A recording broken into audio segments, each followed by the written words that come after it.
Good afternoon, everyone. I'm Basma Abdel Khaled, economist at the Institut de Finance Basil Flayhan in Lebanon.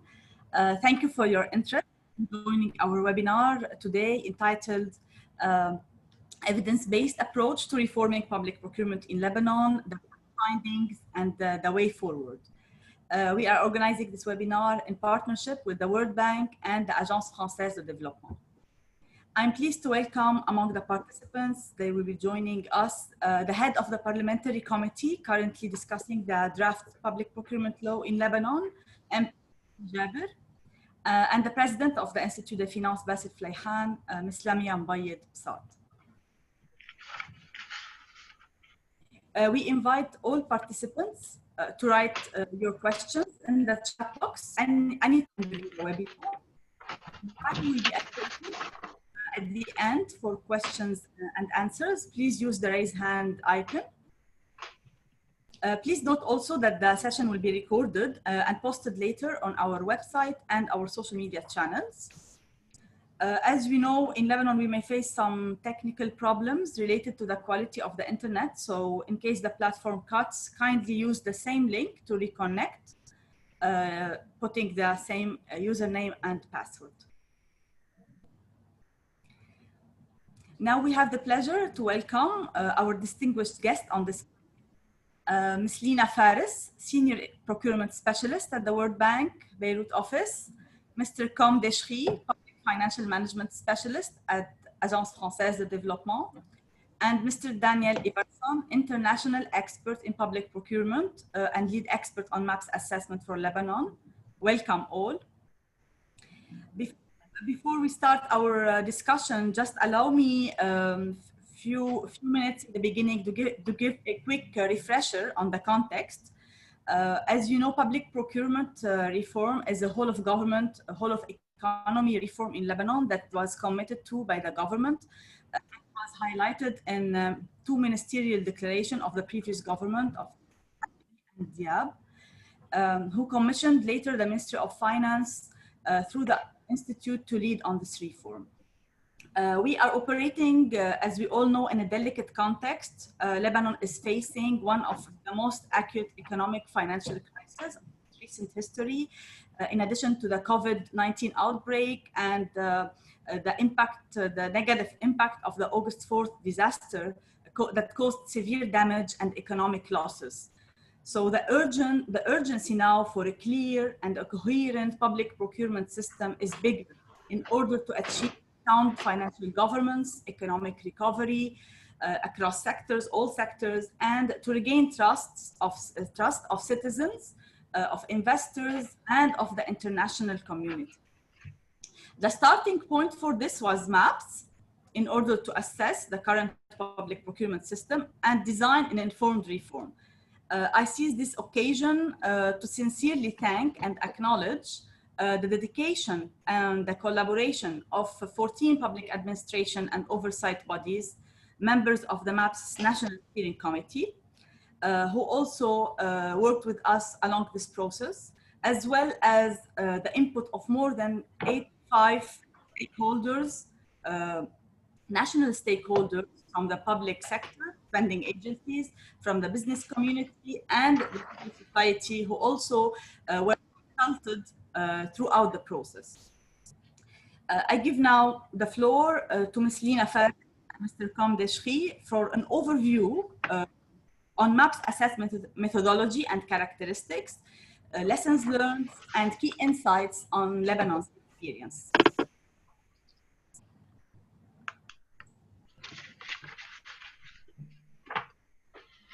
Yes, Ms. Lina.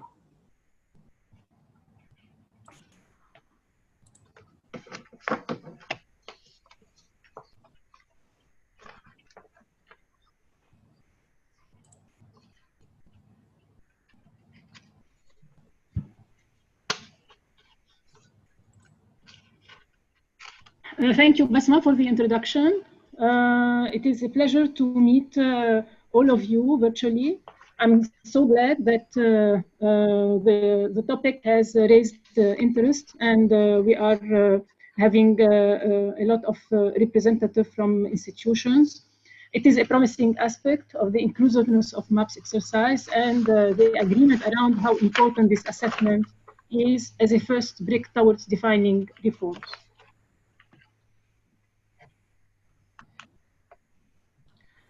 So public procurement represents a large part of public spending, and an efficient system ensures public procurement money is well spent.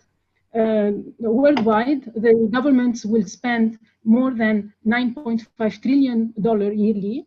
So this represents 7% to 20% of a country's GDP, which is like a very significant amount. So we have to have like a very good look at that system and how it is ensuring economy, so better value for money, and effectiveness in the use of public funds, so meeting the actual needs and on time, and greater efficiency in the use of administrative resources. Well-managed and transparent public procurement increases the trust between authorities, citizens, and the business community. This is an important or maybe an essential element of the country's social contract.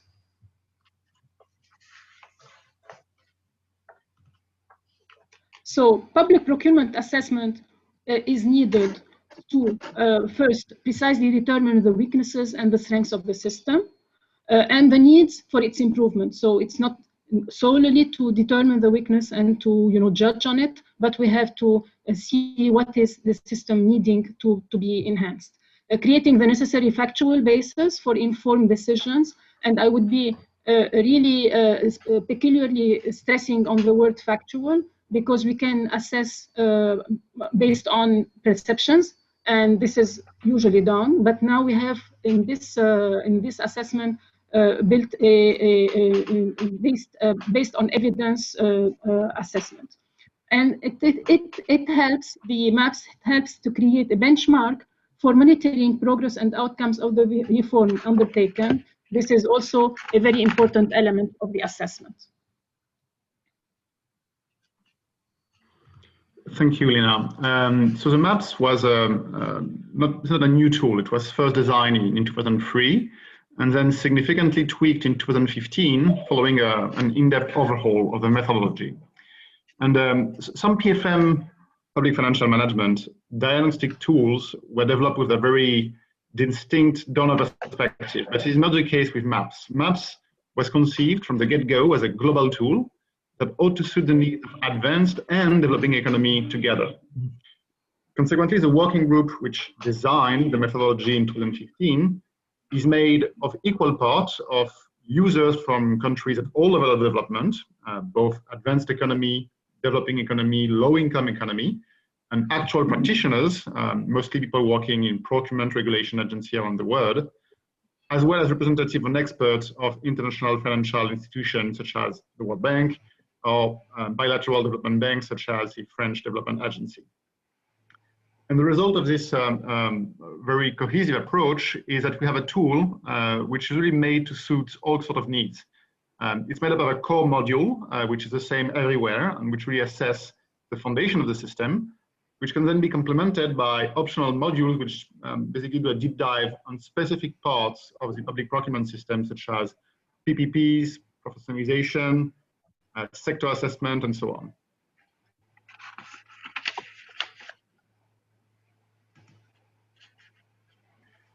So currently, the methodology is being deployed or has been deployed in over 30 countries around the world.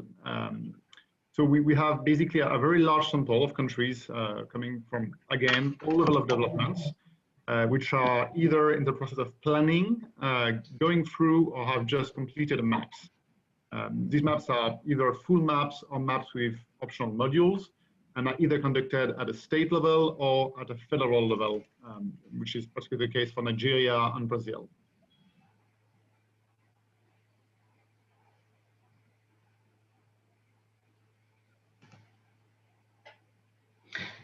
So the MAPS is a universal tool. Tom, you want to complement this? Oh, okay. Sorry, I thought you were taking the lead on that one. So basically, yes, the MAPS is a universal tool, which is made to assess all kinds of procurement system at any level of government and for any countries, regardless of its income status. It's really meant as a tool for both northern countries and southern countries. And it's also a tool made for decision making. It's not an analytical exercise just a pure pleasure of going through public procurement, but it's made to highlight weaknesses and strengths of systems, make practical recommendations based on international good practice, and create the condition for constructive dialogues between a country and the various stakeholders of the procurement system in order to design a very pragmatic action plan for the improvement of the system.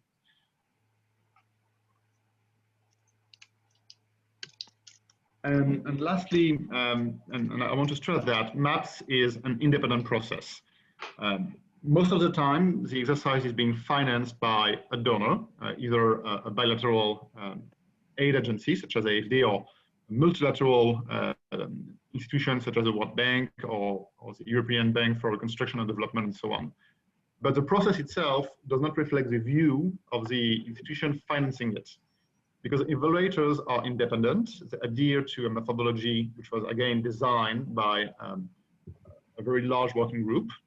And the quality control, which ensure that the methodology was appropriately applied and used during the assessment, is done at two different levels. There is a technical advisory group, which is made up of different experts coming from the working group, which initially revised the methodology. And there is an independent secretariat placed at OECD, which again does a second level of checks just to ensure that the methodology was coherently applied in the country. And at all levels, rules are in place to avoid conflict of interest, and in particular to avoid having an institution which is financing particular reforms in the country. And again, aid agencies are often financing procurement reforms, weighing in too much on the conclusion of evaluation, so that evaluation remains a neutral tool to discuss reform between national authorities and the international community.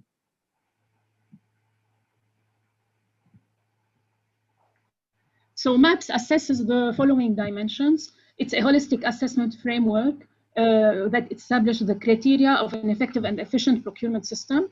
So it assesses the four dimensions: value for money, transparency, fairness, and sound governance. For the value for money, which is the basic goal that every procurement system should be providing the required goods, works, and services in an economic, efficient, and effective and sustainable way.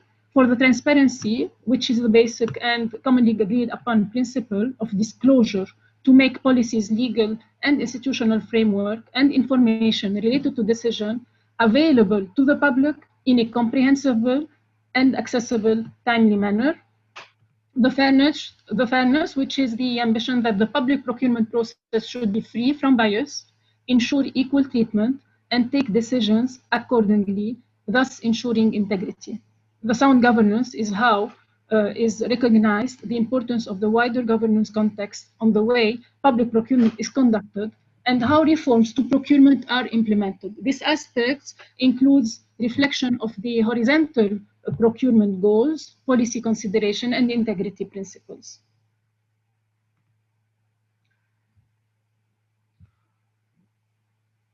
So what does the framework contain? And here I'm rapidly passing over the pillars, the content of the MAPS, and our colleague Daniel will be continuing in detail on the findings.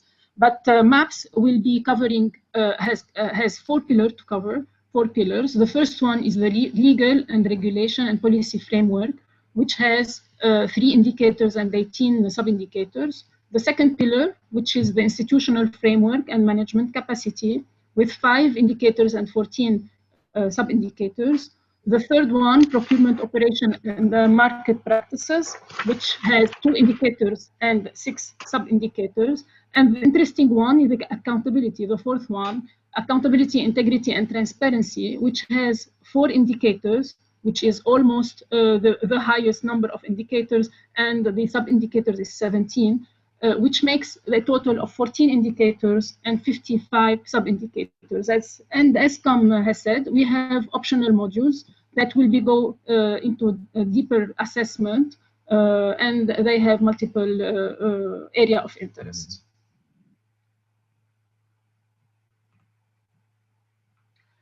MAPS is not an orphan tool of assessment. It is twinned with others which assess tax, for example, and PIFA, public finance. This will ensure accountability of the whole system of government, financial and economic system, and identify opportunities for reform and monitor progress by reporting to their constituents as well.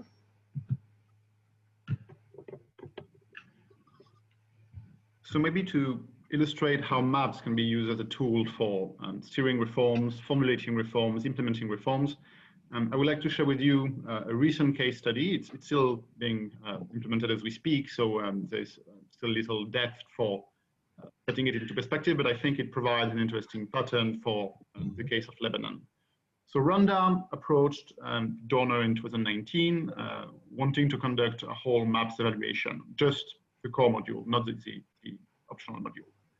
And the assessment was financed by the Global Procurement Partnership, the same global fund which funded the evaluation in Lebanon, and completed in May.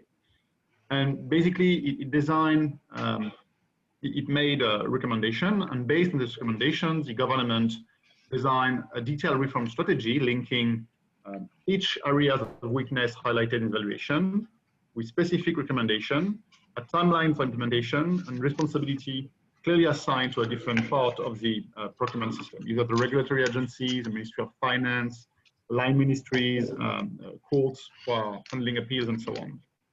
And basically, the interest of doing that is that Rwanda used this whole reform strategy to align international aid and technical assistance. Basically saying to donors, you can support us, but you have to allocate your aid based on that framework, clearly highlighting which part of the reform you want to support, and just abiding by the way we've set and defined our own objectives. And that is crucial because it avoids overlaps, waste, and increased national ownership of the reform process. And in order to smoothly implement this whole of government, whole of donors approach, a reform steering committee was put in place, bringing together representatives from national authorities, both at the central and local level, and line ministries and donors. And they convene regularly based on this action plan, providing regular reports on the implementation to adjust the way the reform process is carried out.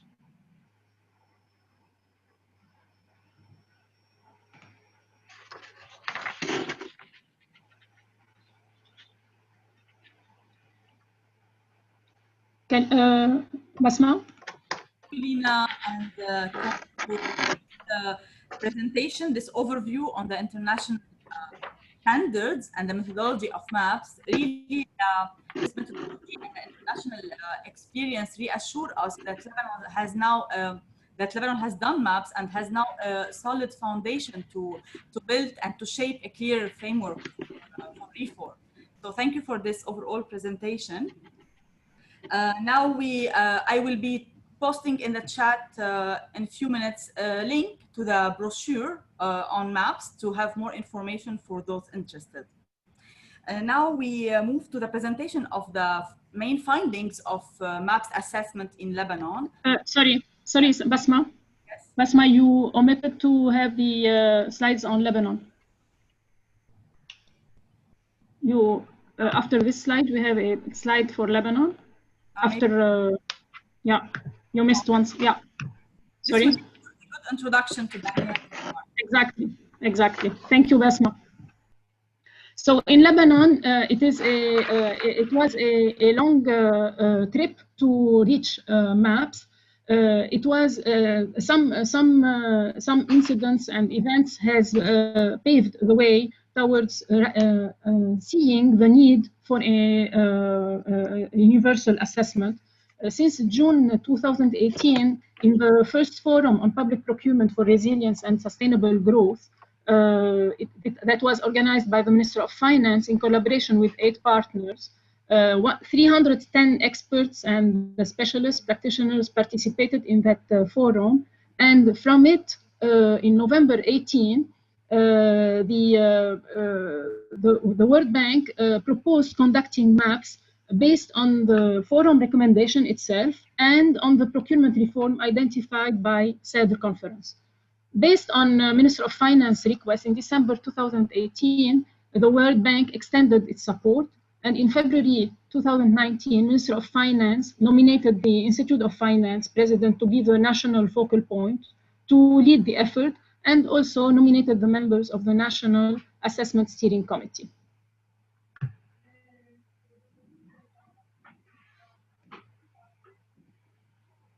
So it is an inclusive and quality review exercise. It included all the following elements and committees into the assessment. So we have first the National Assessment Steering Committee that is composed of 15 public administration and oversight agencies representing key stakeholders and expanders.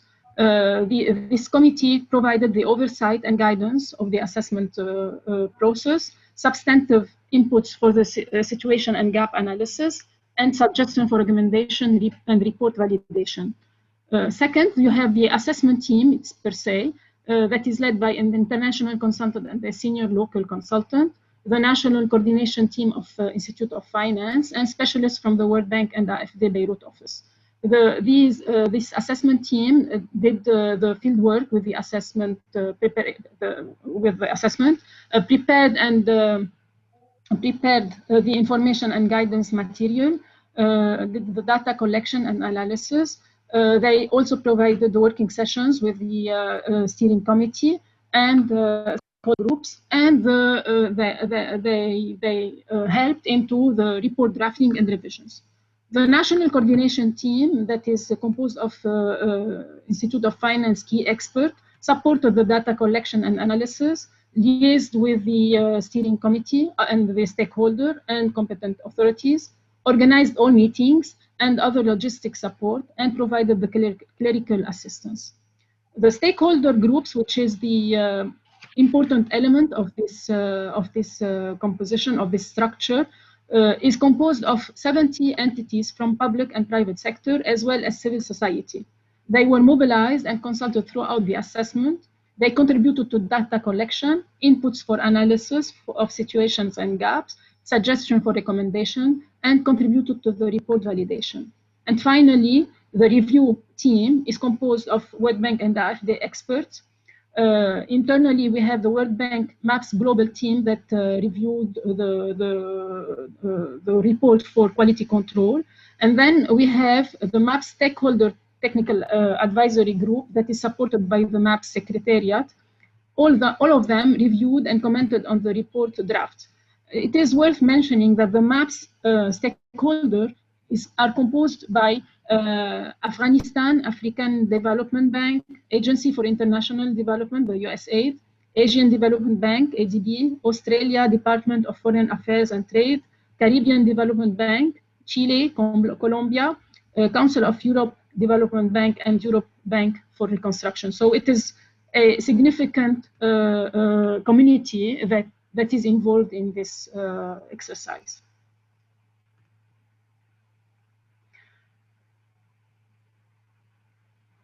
Basma? Basma, can you please send me the last slide? Yeah. I had a small technical problem, yes. Okay, the assessment step by step.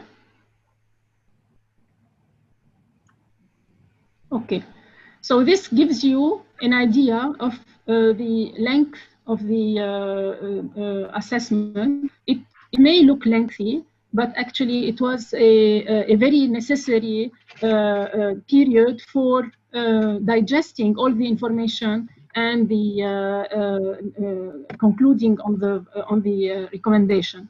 So we have first, I would include in this journey the request for MAPS, which was started in October 2018. And it included the kickoff meeting with the focal groups, nomination of the steering committee and the national focal point, etc.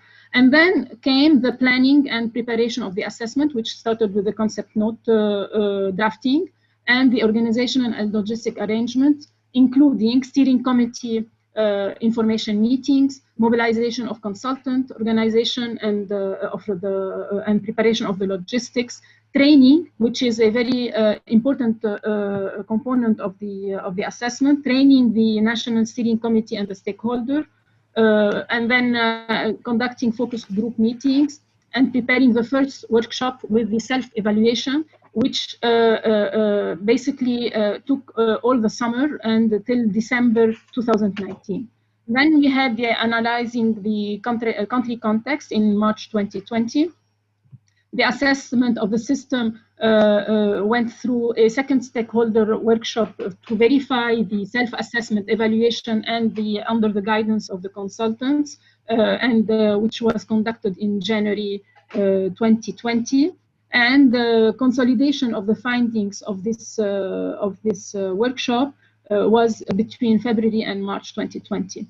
To validate the findings, it was a little bit challenging because of the first, we had the instability with the revolution that started in October 2019, and thus some roads were blocked, and the country was, you know, in a unstable security-wise. And then we had the outbreak of COVID. So to validate the findings, we had to have creative manners of conducting like one-on-one verification, small groups validation, and then maybe also we had a couple of Zoom meetings to be having more of a plenary sessions. Then preparation of the assessment report was between April and July 20. Quality assurance, we submitted the report to the MAPS, World Bank MAPS Global Team Review in August 20. Integration of the comments were observed in October 2020, and now we are at the stage of submitting this report to the TAG, Technical Advisory Group, that with a foreseeing publication of the report in November 2020. So all in all, it took maybe, it was meant to be finished in June 2020. We had a slippage of 4 months only, which is like commendable given all the instability around it. And finally, can you conclude? Sure. I just wanted to use this last slide to stress the fact that the public procurement reform in Lebanon does not happen in a vacuum. It's an integral part of the structural reforms to which national authorities have committed to in 2018 at the SED conference, alongside reforming customs, improving public financial management or public investment management. And this commitment has been reiterated last month in the roadmap brokered between the national authorities and France, which clearly outlined the fact that one of the conditions for wider engagement of international aid and support is the finalization and approval of the current new procurement law, which is being reviewed by Parliament in the Commission led by Mr. Jabbar, who is present today.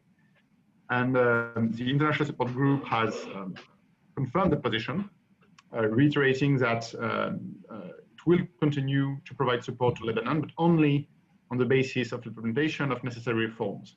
So this is a part of a wider agenda, but it's a part which is very closely watched, most likely because it's actually one of the low-hanging fruit where, thanks to MAPS, most bases for reform are already in place, where we have a clear view of the strength and weaknesses of the system and a very good foundation for a new procurement law.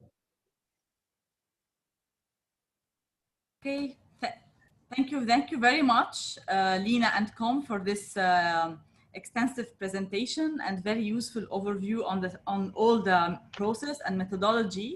Now we would like to move to Mr. Daniel Iverson. Mr. Daniel is the lead international expert who led the MAPS process. He spent with the country team here, assessment team, 1 year and a half, working closely with the national stakeholders and all those who contributed to the assessment in order to have a final report that reflects the reality, that reflects the current public procurement system. So, Daniel, if you could tell us briefly in the main findings of the report, the main highlights and the findings, and then we will tackle then each pillar aside. The floor is yours.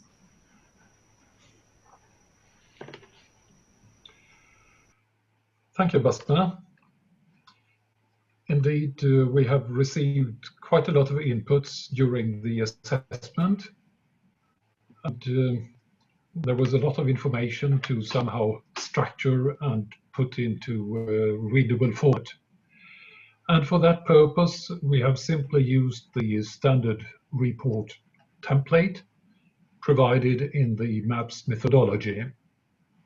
And just to let you see a little bit more easily where to find the different findings, I'll briefly give you an overview of the structure of the report. First of all, we have an executive summary indicating the main findings and recommendations. We then have an introductory chapter giving a little bit the context that has just been described in some detail by Lina and Korm. The objectives of the assessment, the methodology used, and the challenges. There I may mention in particular, apart from those already mentioned, the lack of or the difficulty in finding some information, in particular quantitative data on public procurement and what's happening. Nevertheless, we have also tried to give a background in the form of the country context in general, the political, social, economic situation, and the situation in public procurement, in particular the developments that have taken place or not taken place during a number of years until now.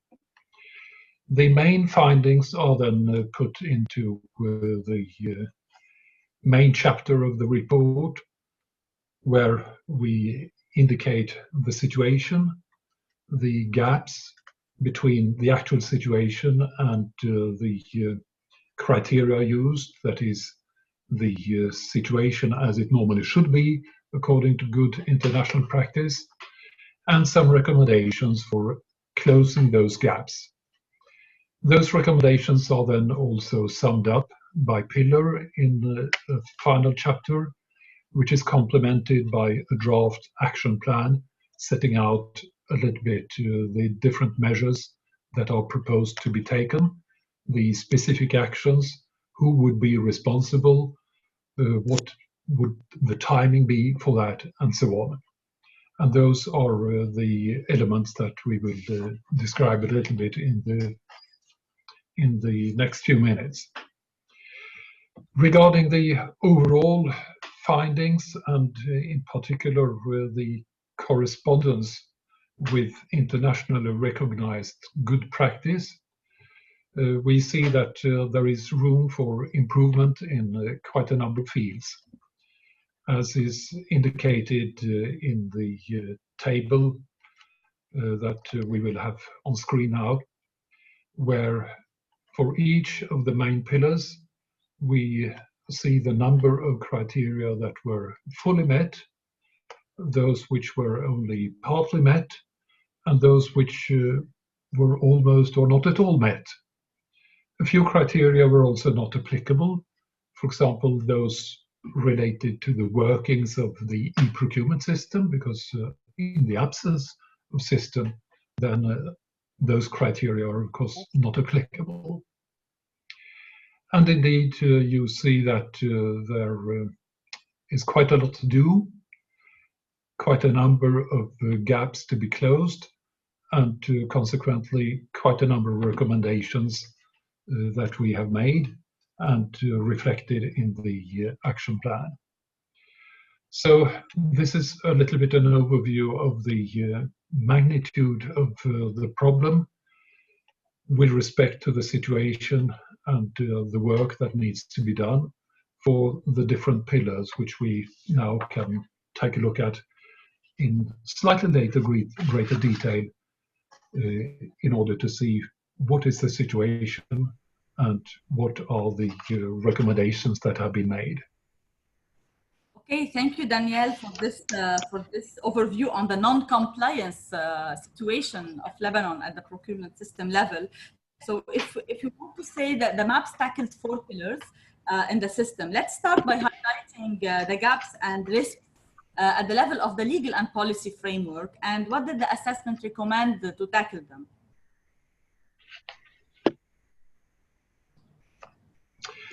Well, with respect to the legal and policy framework, the main gaps and risks are above all related to the fact that the legal framework, unfortunately, until now, has been incomplete and incoherent. A number of important provisions have been rather vague. There have been a number of exceptions indicated, and consequently, as structured, it has unfortunately been a source of confusion rather than guidance. And it has also created some risks of disregarding the regulations. With a number of exceptions possible, people have found it easier to try to get around the law than actually applying it. And consequently, it has also been difficult both for the contracting authorities, the procuring entities themselves, and the oversight bodies to enforce proper procedures, proper approaches. This problem has also been made more difficult by the fact that the range of standard procedures is fairly narrow, and consequently it has not been easy for the procuring entities to optimize the approach, to choose the approach, the procedure that would be best suited in the particular case. And then it creates in turn risks of inefficiency and ineffectiveness in the procurement. You spend more time than necessary, and you don't necessarily do it in the best way. Also, the secondary legislation is partly missing or incomplete, and it has also quite often been prepared a little bit late. And it has not been officially supported by things like standard documents and guidance materials. Some very important efforts to draft those have been made, and they have been used in the training and so on that has been made available, but there's still no official endorsement of them. And as a consequence, there is also a wide variety of practices. And finally, the complaints review system has been a little bit cumbersome. It has been difficult to complain about actions or inaction by procuring entities, and any complaints made have often taken quite a long time to get resolved, if at all. So there are a few corresponding recommendations that have been made, in particular to adopt a new comprehensive public procurement law that would be applicable to all procuring entities and all public contracts, with only a few specific exceptions. There, I'm glad to recall what was already said earlier in the presentations, that work is going on. Good progress is made. There are still a few tricky points to agree on, but I think we're almost there. So that's very good news for the application of this recommendation. And also correspondingly to the gaps we have seen, to widen the range of award procedures, and to sort out the handling of complaints, in principle, as already foreseen in the draft public procurement law, by setting up an independent review body for the purpose. So those are the findings and recommendations for the legal and policy framework. And indeed, we see that some good progress is being made already. Okay, Daniel. We can notice here a big fragmentation of the legal framework, a lot of provisions, a lot of legal texts and decisions that are adopted, no single, no unified public framework. These are the main gaps. But also the assessment highlighted some also gaps, overlaps in at the institutional level. We know in Lebanon that several stakeholders are part of this public procurement systems. What are the highlights at the level, and what are the concrete steps that the MAPS report recommended in order to tackle the gaps and overlaps at the institutional setup level and at the practical level between institutions?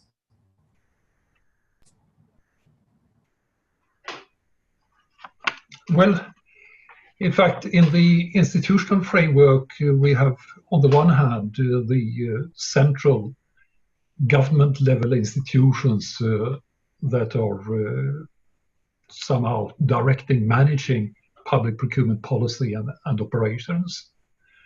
And there we have a number of key functions at the national level, like policy making, regulatory development, capacity building, oversight, complaints resolution, and so on, that should be clearly allocated to a particular, well-identified, well-resourced body. Some of these, of course, can be carried out by one and the same body, but then you have to make sure that you avoid any gaps or overlaps in responsibilities, and in particular that you avoid any conflicts of roles and interests. And that is unfortunately not yet the situation. The institutional framework at national level is not complete, and in some respects there are gaps and laps with several institutions doing quite similar work, and that means that some of the work is not done at all, and some of it is done twice. And there, once again, the public procurement law that is being drafted has some specific elements which would clarify the situation and sort out some of these. Then we also have the procuring entities themselves, where we have seen that practices are not implemented in a uniform manner, partly because of problems and great variation in the internal organization and the way that staff are working. It is also a problem that you have quite a large number of procuring entities, many small ones with limited resources. There, of course, one could think of going together for important procurement, join forces, so to speak. But unfortunately, there have been no regulations of joint procurement that would serve this purpose. And there are also no regulations, no institutions, no practices for centralized procurement and the use of framework agreements, which have the potential to give very important benefits in terms of economy and efficiency in public procurement. And all this is, of course, compounded by the lack of any e-procurement system. There is not even a single national website where everyone can look up all public procurement notices and where people can find tender documents, or at least links to the tender documents and other information about the public procurement system and its workings.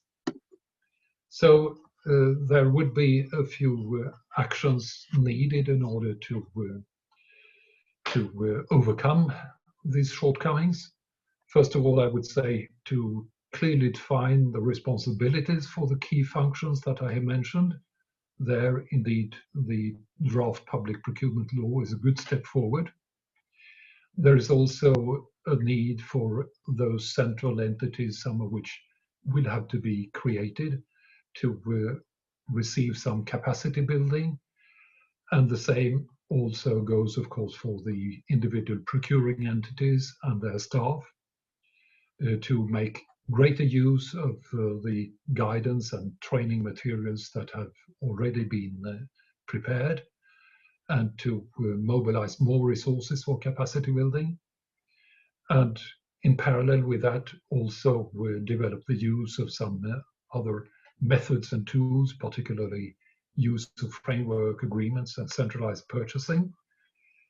To do that properly, you would of course have to understand the benefits and also the limitations and how you can put it into practice in detail. So that will be one of the fields to look at.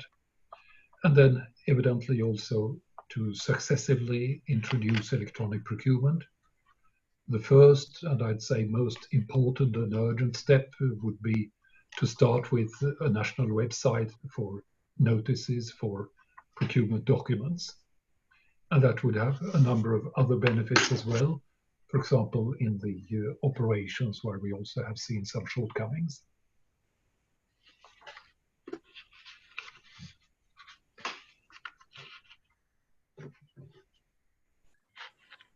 Yes, thank you also for these were also highlighted in the discussions we are having at Parliament for the draft public procurement law, where a great effort is needed at the institutional level, not only limited to having a legal framework, but also having all the tools now this legal framework to function well and to give efficient results.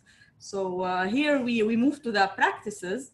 And we noticed that during the assessment, pragmatic practices highlighted a non-standardized procedure, the absence of an efficient complaint system, and these shortcomings were also voiced by the private sector operators that also participated in an enterprise survey for the assessment. What could you tell us about that, and how could the public procurement, if you want, mark a more competitive environment in Lebanon to allow SMEs to enter this market, to allow new startups to enter this market?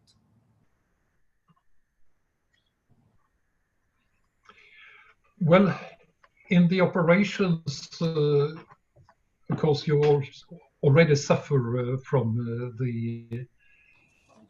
the lack of comprehensive and clear regulations, and also of the lack of standard documents and guidelines and materials that would help create a uniform approach to a number of key elements in the procurement process, while at the same time giving a little bit flexibility for adapting the approach to the needs in the individual case. And this is also something that is made difficult by the lack of knowledge and skills and experience of many public procurement officials. In turn, it is because of the limited supply of access to training and advice. What little is done in that field is, as far as we have been able to see, of good quality, but it is still not enough for the large number of procurement officials out in the country. And indeed, there is a lot of emphasis in the existing regulations on various procedures, on formalities, on checks and so on that have to be carried out sometimes in several steps, with some institutions checking what is being done, doing the same work once again. So these procedures are often cumbersome and time-consuming. And there is also often, particularly in smaller procuring entities, a lack of administrative tools, both general management information systems and, of course, e-procurement system that would help facilitate some of the routine work. And where they exist, there is also a lack of proper interfaces with other administrative systems of the state and even within individual procuring entities. And when that is the situation and people pay a lot of attention to the administrative formalities, they have less time to spend on identifying the needs and identifying the requirements, drafting them, working out technical specifications, and then setting qualification and award criteria that will help meet the needs for the individual procurement.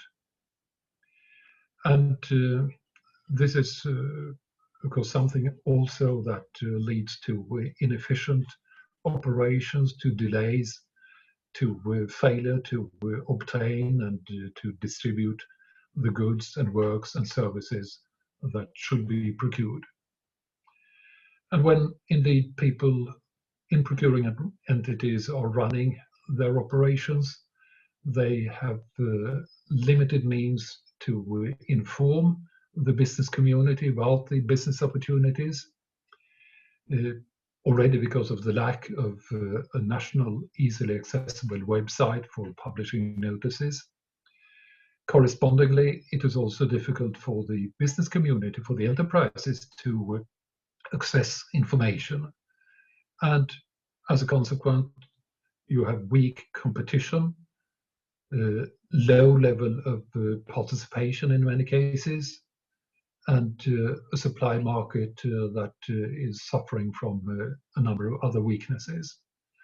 And of course, public procurement, the public procurement market has two sides. On the one hand, you have the demand side, the procuring entities and the approaches and regulations they have to be followed. And on the other side, the supply side, the enterprises.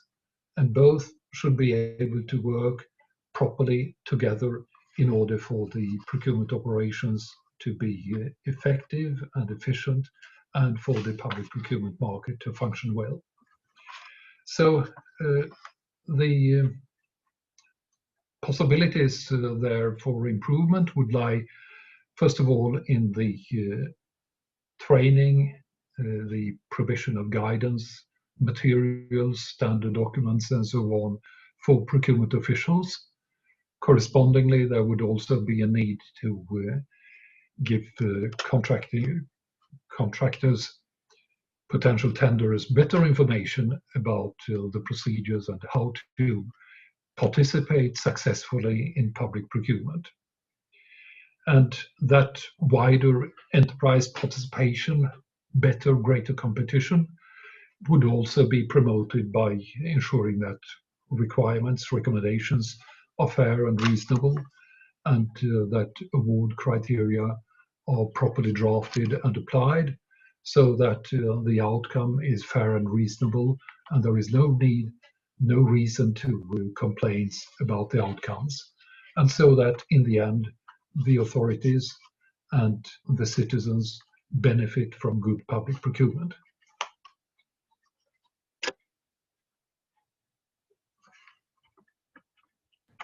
Yes, yes. In fact, here the participation of the private sector is also limited by the limited access they have to data procurement. So they don't know what are the opportunities that are offered by the procuring entities, at which level they can participate, and all the details. But also the absence of data is also what places Lebanon at the low range of openness in terms of data and open government. So we are ranking very low behind other countries of the region and countries of the world. So as we know, the pillar 4 of the assessment tackled this issue of transparency, data, access to data to civil society and all stakeholders. What could you tell us just very quickly about the findings and what to recommend to enhance integrity and transparency in public procurement?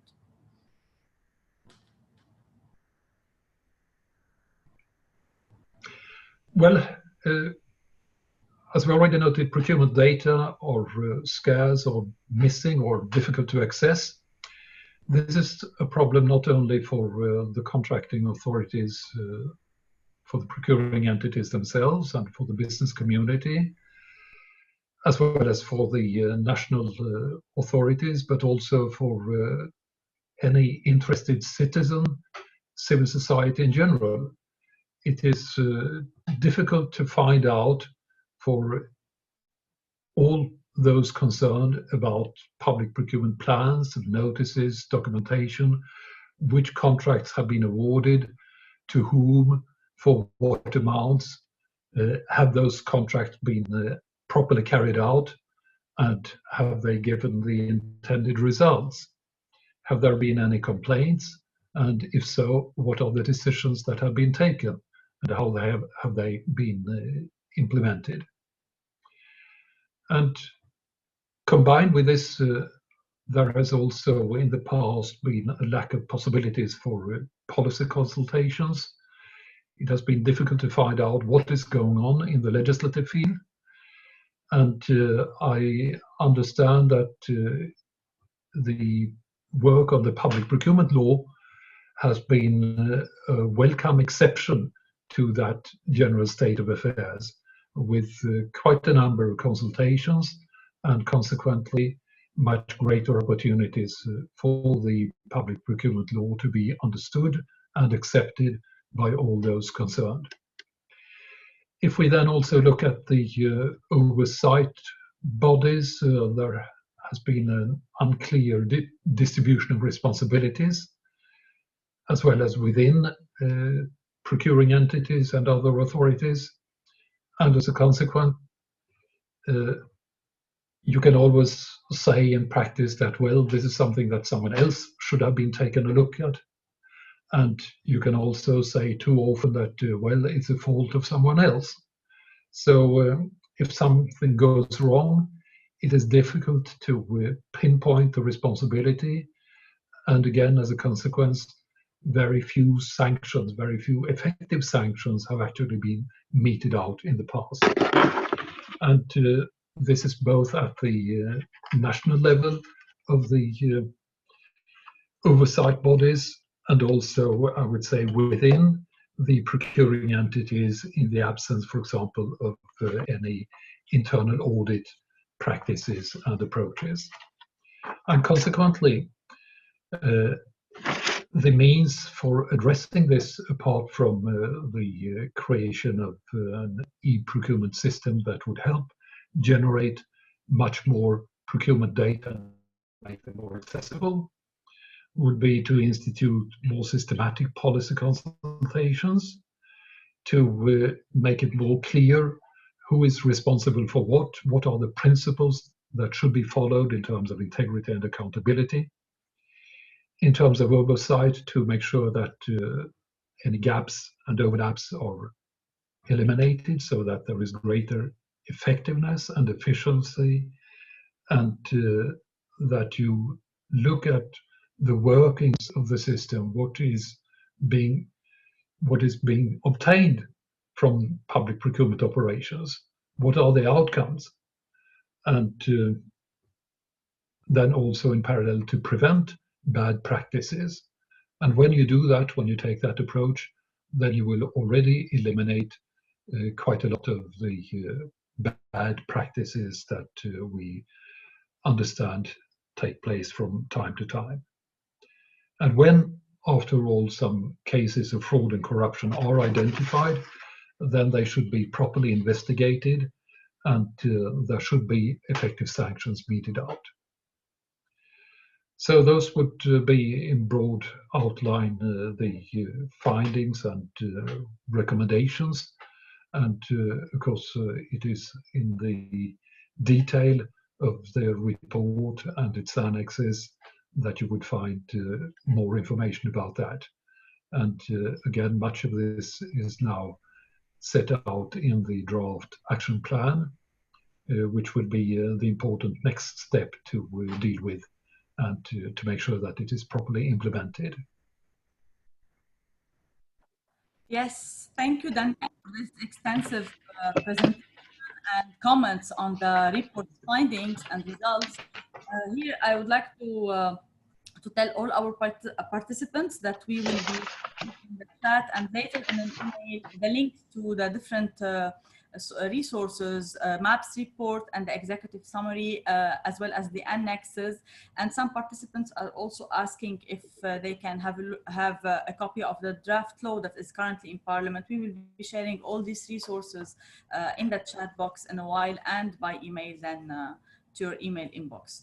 So now we propose to you, I have just, before moving to the next section, we have a question from one of the participants, Danielle, about the collection of data, how the data collection was done for MAPS.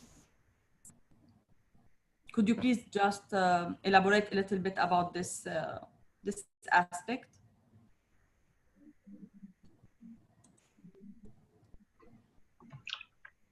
Could you please repeat your question, because the sound was a little bit bad?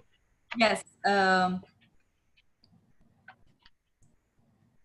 are asking about the data collection. How was the data collection done during the assessment or for the assessment?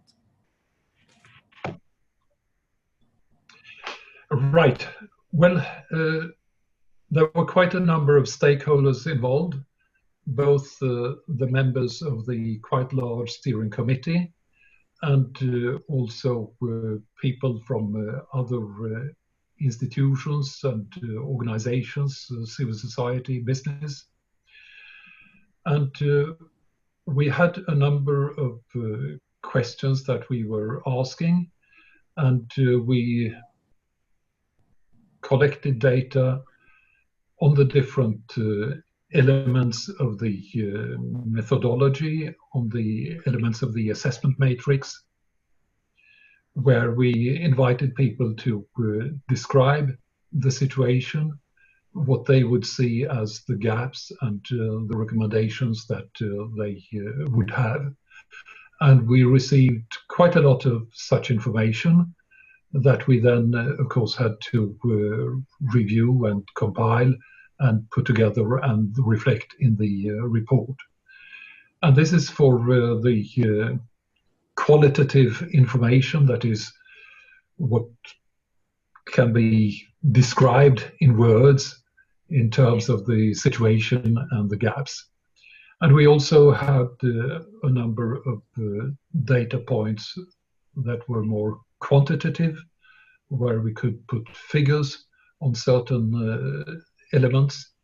There we had somewhat greater difficulties, precisely because of the lack of, or the difficulty of access to data. And we nevertheless were able to find some important information through a limited number of contracts that we received and reviewed, and from a business survey that we carried out, and of course complementing by different other open data sources.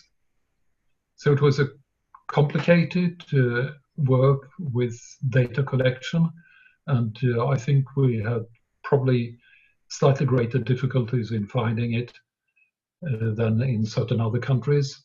And then we simply put greater efforts into this. And I think that the final outcome is quite reliable and gives a clear and correct picture of the situation and the gaps, and consequently we have good basis for the recommendations that have been made.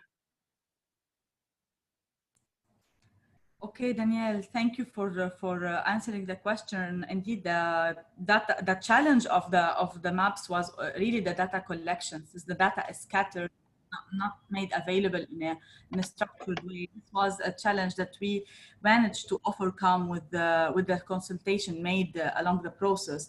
Also, a question from the audience about the public procurement law and how did it reflect all the gaps that were identified in MAPS. This is to assure that the law tackled all these gaps, because the drafting of the public procurement law started in parallel with the MAPS assessment. So the preliminary findings and preliminary recommendation of MAPS feed in the draft law process, the drafting process of the law. So all gaps were tackled, and we have a draft law that is of quality and that is still being enhanced now in the Parliament during a discussion, but no changes to essence and no changes to the main guidelines and principles on which the law is drafted. So this is to answer also this question here. Now we would like to move to a poll. We prepared a poll, 2 poll questions for our participants that we would like to share with them, and we invite them to take part in this poll in order to interact with us and exchange as well their views. So I will try to start the first poll. I will give 1 minute for attendees to answer the first questions, please. So in your opinion, what are the key ingredients of success for public procurement reform in Lebanon? This is a multiple question. You may choose more than one option.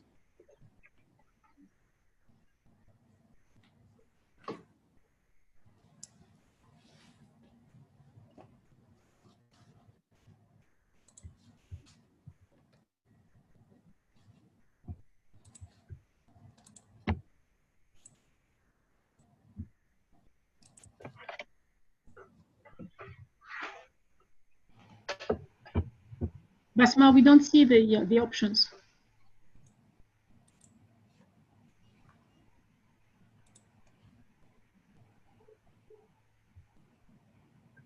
Yes, because I'm co-hosting, I'm seeing the options. Are you able to see the?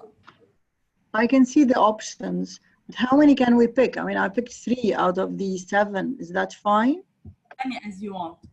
As many as you see, they are relevant to the question. Okay, thank you. So I will end this poll, and we will get the results.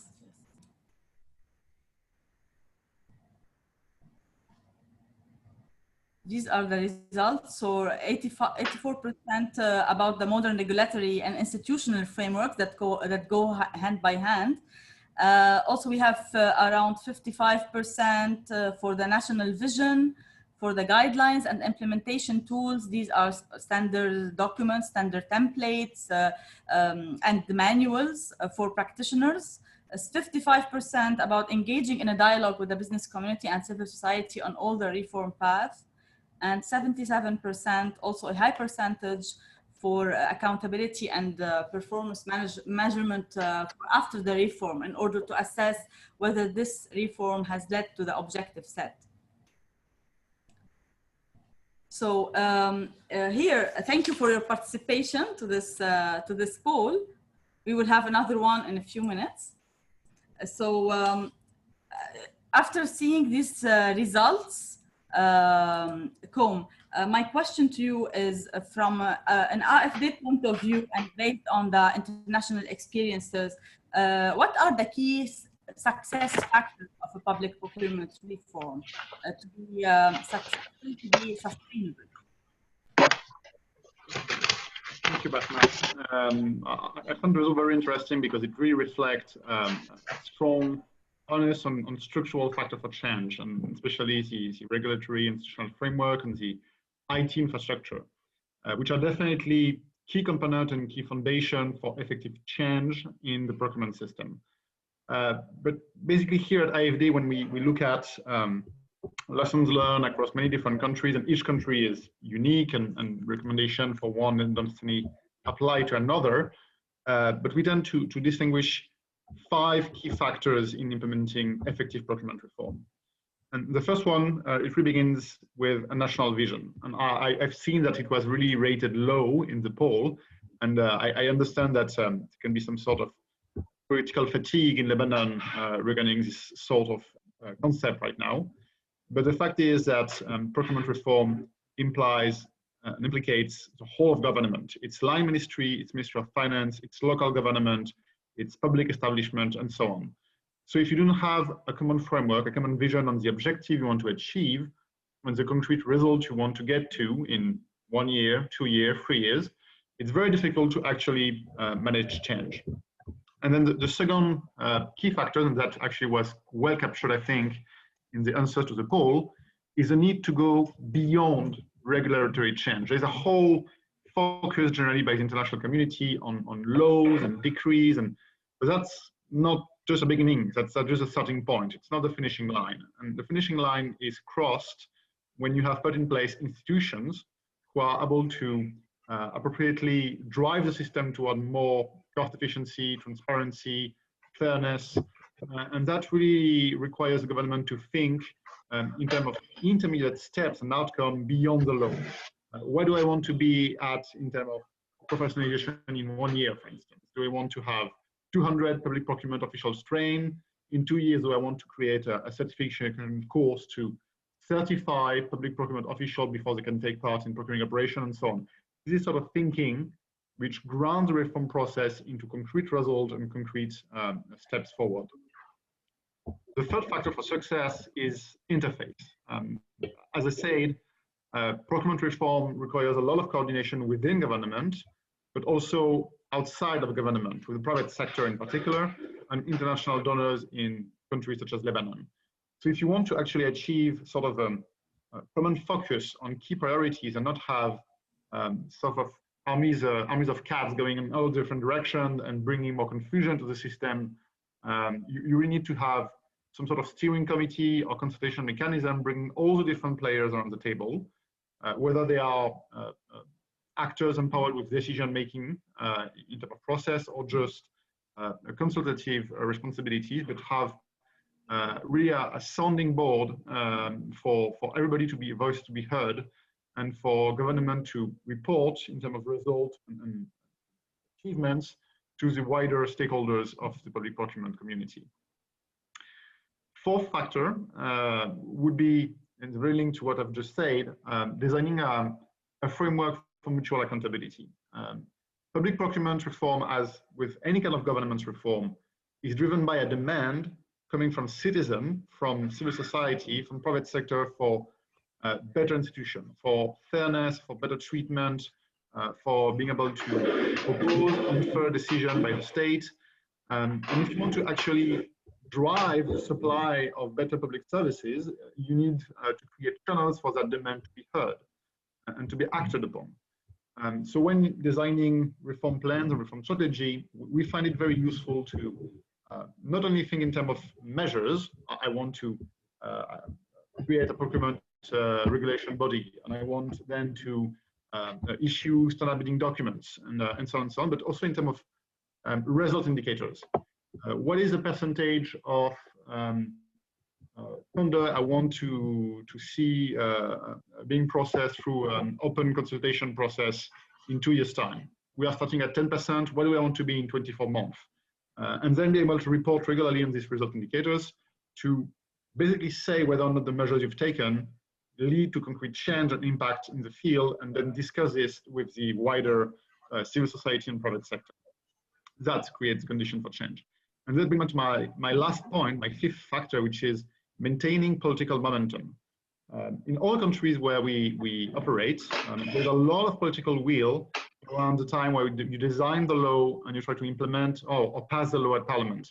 And very little is done afterwards in order to see through this change in the implementation of the law and report and reflect on, is the law currently applied, where are the areas for precision that needs to be brought with secondary legislation and so on. And then political momentum, political will needs to be sustained in the medium run if you want for change to happen. So it's only when you bring all these 5 factors together, vision, institutional change beyond regulation, interface, accountability, political momentum, that you can create an effective and sustainable reform. Thank you, Com, for this very punctual and very structured answer. It's clear, and it sets a framework or a beginning of a framework to start thinking together, all concerned stakeholders, about how to take further forward this the recommendation of maps to really build a solid foundation for Lebanon on this level. Here, I propose to you that we go on another poll, also 1 minute. I invite all participants to take part.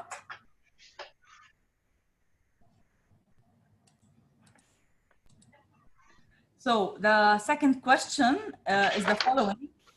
How would your institution engage to support public procurement reform process in Lebanon? We know that we have representatives of the international community, embassies, civil society, organizations, academia, and other professionals interested in the subject. So we have 1 minute, please, to answer this question. We look forward to your answers.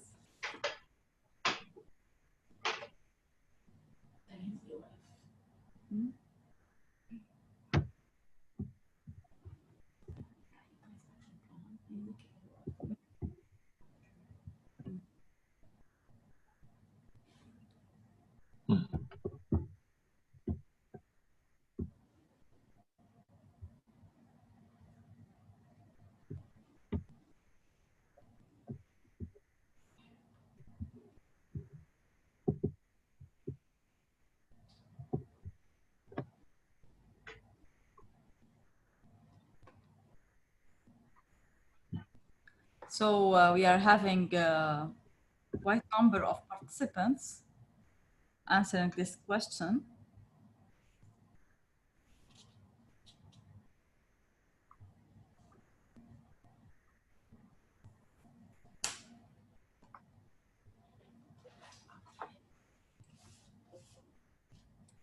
So here I'm sharing the results.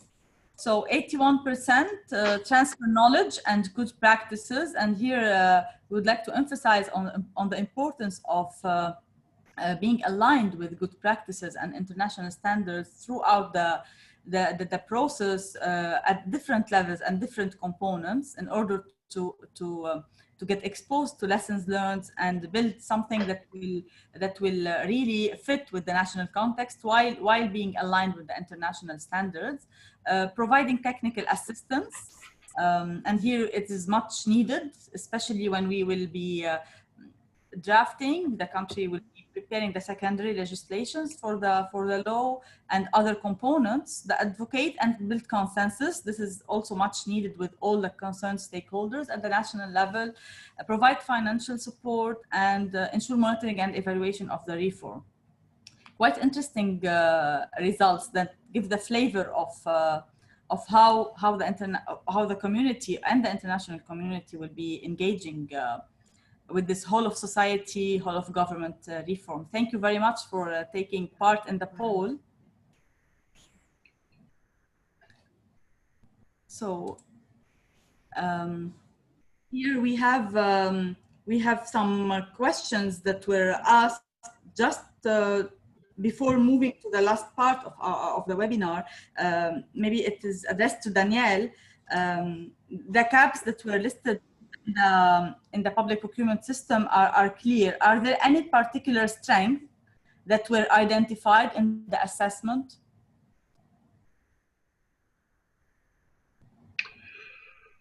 Well,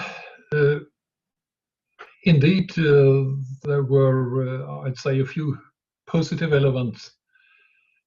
First of all, regarding the assessment process itself, and the very high level of engagement and commitment by those who had been invited to participate in providing inputs, in particular the members of the steering committee, but also the different supporting organizations and the other participants, including the Institute of Finance.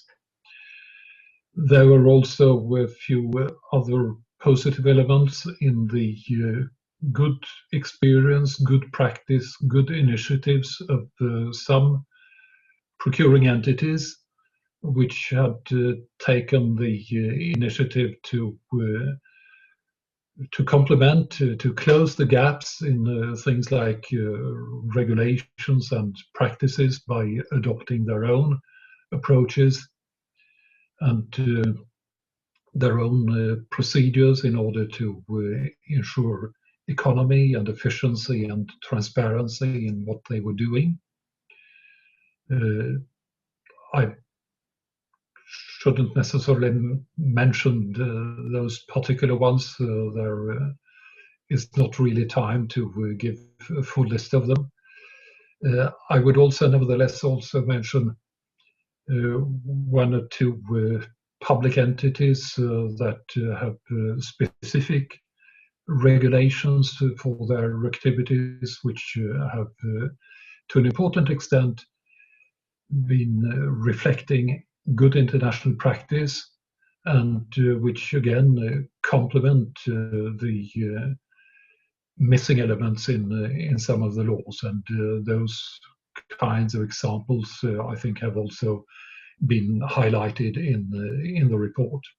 So there is indeed access to some pockets of good practice, good approaches, good regulatory examples, and also, of course, the work that has been done, even if not yet officially endorsed, with preparing some standard documents, some guidance documents, and some training materials, and so on. So those would be among the positive sides, and I'd say some of the strengths that can be found and that we now have to mobilize and make good use of. Thank you, Daniel, for this positive remark and insights. Although a big part of the non-compliance was highlighted before, so thank you for highlighting really the national initiative that took place. But as we said, now we have a roadmap or draft action plan that MAPS has proposed, that we could take from there concrete actions to reform. Here, I would like to remind everyone that I will be posting the links to the MAPS report for more details, to read more about the analysis and the results, as well as the draft public procurement law for your consultation in Arabic and in English. Here, after the poll we did, my question is addressed to Lina and Com to end up on this note before concluding. What are your views on the engagements of the international community to support Lebanon on this whole of government reform? Which priority and which roadmap?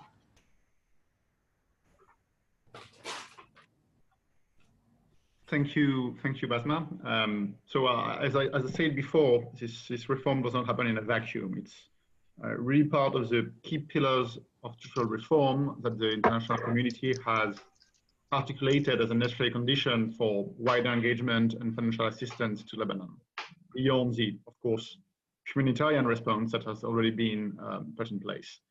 And I think it's incumbent to both the international authority, national authorities, and international community to really start seriously considering public procurement, because it's impossible to build back a country without a state. It's impossible to build back a state if you only do international aid and assistance through NGOs. At some point, you need to tackle the institutional challenges that prevent Lebanon from reaching its full potential in terms of development and poverty reduction. So that, I think, is a sense and the meaning beyond the fact that the international community has repeatedly, not necessarily tied, but say that it will articulate its future financing with concrete result and concrete advancement in the public procurement agenda. The key, I think, item by the end of the year is the adoption of the new public procurement law. That has been clearly said in many declarations, the last of which is the ISG, International Support Group for Lebanon, joint declaration of late September. And I think it's a very ambitious agenda because we want the law to be good, and of course it needs to be fully discussed and reflect position and consensus within Parliament. But also it's a call for action to quickly progress toward a satisfactory text, and which can serve then as the groundwork for the reform.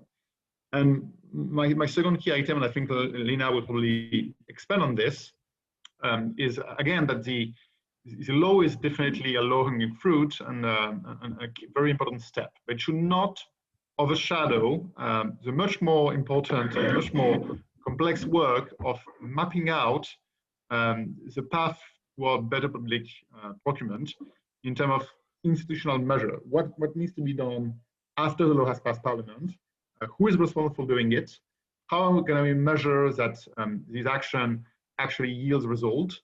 Who will evaluate these results and report on them in order to have independent, verified, credible information on impact?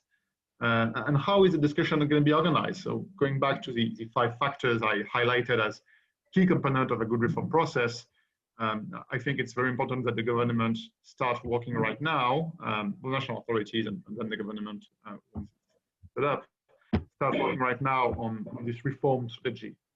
And to that end, I'm very pleased to announce that the Global Procurement Partnership, which is this alliance of donors working on bettering public procurement system around the world, of which AFD is part of, has just validated, or rather green-lighted, a request for assistance from Lebanon to basically provide technical assistance on designing this reform strategy. So the GPP is going to mobilize financing and technical expertise, notably for the World Bank, in order to provide the necessary inputs in order to design the strategy and really link it toward the agenda, which is going to be right on the table once Parliament passes the law.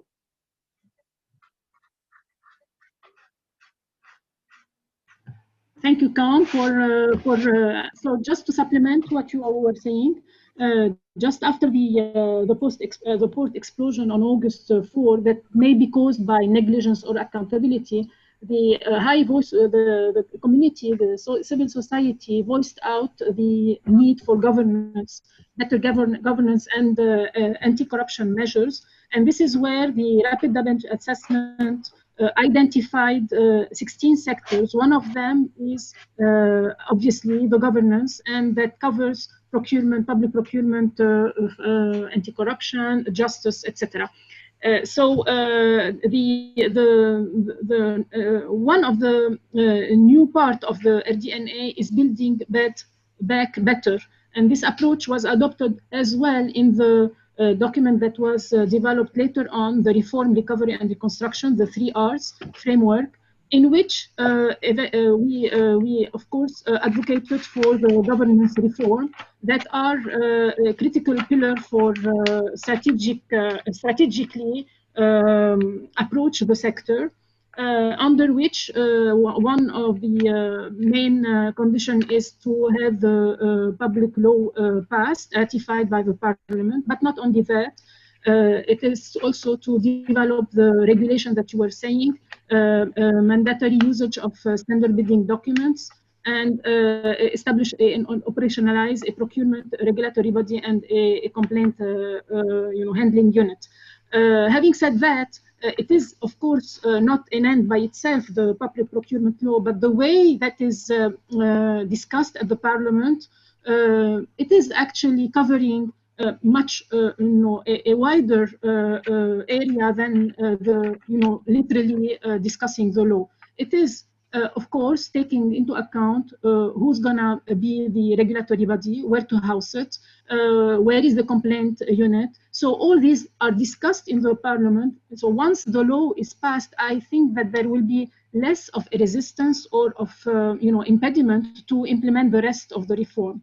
Having said that, COM said that the strategy, the financing for having a public procurement strategy is now released, so we can go into that first step towards defining an action plan that not only will be defining the whole framework of the reform, but it will be like a common stage, let's say, for international community to use, as well as the government counterpart to have it. So we don't implement reforms ad hoc based on available financing, but we will have to have a counterpart in the government that is a solid counterpart and a focal point. We trust that an interministerial committee is advocated for being established. It might be the same interministerial committee that is now claimed for the anti-corruption, and we'll be calling it Interministerial Committee for Governance. And that interministerial committee will be our interlocutor in the government, so they have everything planned, and they will be on top of the reform instead of being just reacting to what the donors will be providing. I think that I said it all, and I hope that I'm really hopeful that this MAPS exercise trigger different synergy in the government and in the international community, and more importantly, it triggered integrating the civil society in this exercise, and maybe having more partners now in the floor toward this reform. Thank you. Okay, Lina, thank you very much, and COM for these comments. I reiterate that the reform started with the law, but the law is not the ending point, just the start. And to really succeed this reform, the law shall have strong and efficient implementation tools that will allow procuring entities, the business community, the civil society, and citizens at large to really feel and practice this modern framework. So we are glad to know that Lebanon was selected for GPP financing to draft a strategic action plan based on MAPS recommendation. This will put us on the right track, and Lebanon is much in need for this strategic vision. I also reiterate what Lina said, that because also we received the question in the chat box asking about the prioritizing reform actions and who will be coordinating this effort. So the priorities were set in the draft action plan that MAPS report included. So you may have a look at the action plan. In terms of coordination, actually, the previous government, the caretaker government, was about to form an interministerial committee, as Lina said, with the IOF, the Institute of Finance, as secretariat. But until further notice, IOF will need all the support in order to continue working on this reform and coordinating these efforts. And we are really asking for support on this point, for technical support, for awareness, for financial support as well, because resources, as you know, are very scarce at the Lebanese government level.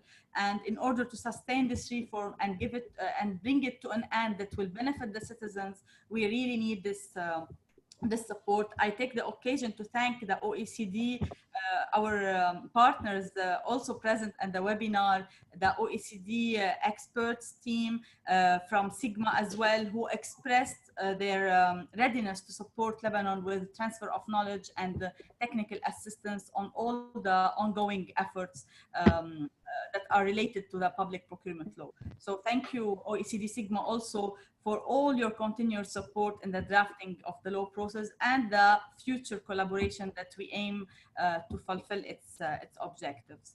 So here I would like to open the floor if any of the participants would like to ask or to comment on what was said before concluding.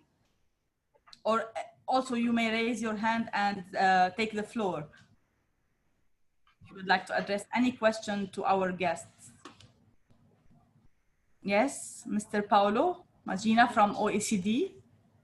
Yes, thank you, Basma. Thanks for the opportunity. I just wanted to congratulate you on the event, and also to say that on behalf of the organization that was coordinating the revision of the maps, we welcome this initiative, and we believe that Lebanon can be one perfect example for the implementation of successful maps reforms.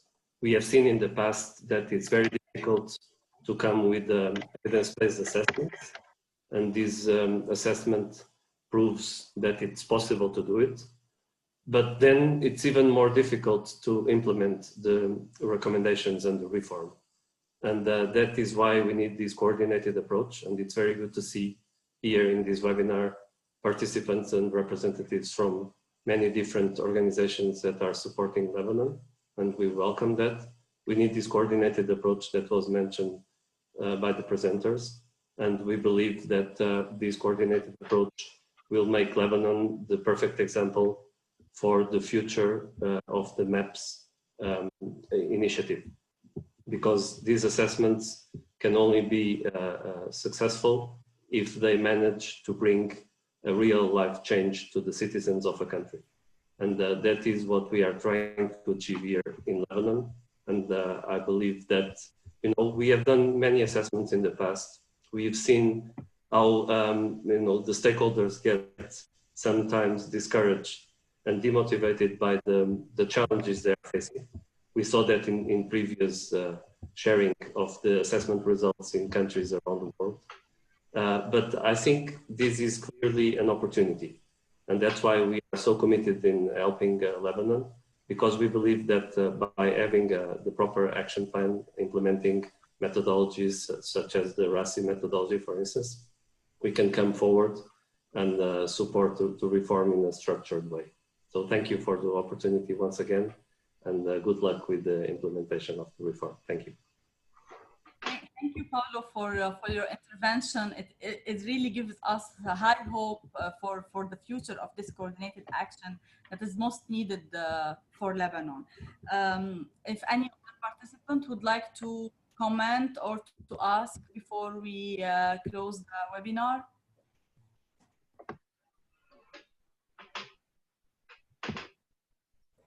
Okay, it seems that we covered all the ideas and all the interest of our participants. Well, as we reach the end, I would like to thank our speakers, Ms. Lina Faris from the World Bank Beirut office, Mr. Com Deshri from AFD France, and Mr. Daniel Everson, lead consultant on MAPS, for their valuable contribution to this webinar, for the discussion, for the thoughts they share, for all the vision reform to really support Lebanon on this path.